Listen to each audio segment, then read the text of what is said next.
কাউকে ঠকিয়ে নিজেকে বুদ্ধিমান ভেবো না। সময়ের ব্যবধানে তুমিও একদিন ঠকে যাবে। ক্ষমা করে দেওয়া মহৎ একটি গুণ, কিন্তু ক্ষমার অযোগ্য কাউকে ক্ষমা করে দেওয়া মানে এই অপরাধের পূর্ণ আবৃত্তিতে ভূমিকা গ্রহণ করা।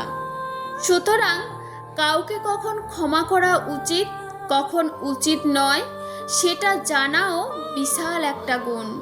যে অন্য কারোর খুশি ছিনিয়ে নেয় তার সুখের মেয়াদ খুব বেশি দিন হয় না।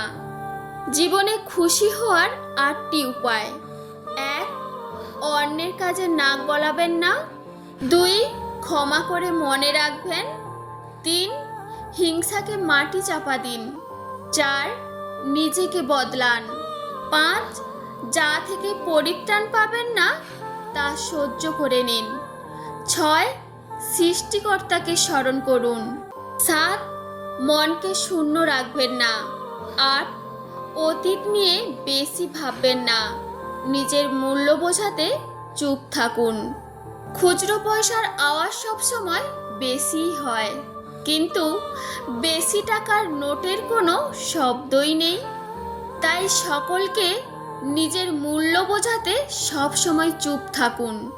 খারাপ সময় তো অনেকেই জ্ঞান দিতে আসে, কিন্তু সত্যি এটাই, নিজের লড়াইটা শুধুমাত্র নিজেকেই লড়তে হয়। সময়টা তাকেই দিও যে সময়ের মূল্য দিতে জানে, আর সম্পর্ক তার সাথে রেখো যে তোমার গুরুত্ব বোঝে। কিছু সম্পর্ক ভাড়া বাড়ির মতো, আপনি যতই যত্নে সাজান না কেন, সময় হলে একদিন ছেড়ে দিতেই হবে। আজকের ভিডিওটি আপনাদের কেমন লাগলো অবশ্যই কমেন্ট করে জানিও। ভিডিওটি ভালো লাগলে ভিডিওটিতে একটি লাইক করে ভিডিওটি শেয়ার করবেন। আর যারা ফার্স্ট টাইম ভিডিও দেখছো প্লিজ চ্যানেলটা সাবস্ক্রাইব করে পাশে থেকো। সবাইকে ধন্যবাদ ও অনেক অনেক ভালোবাসা।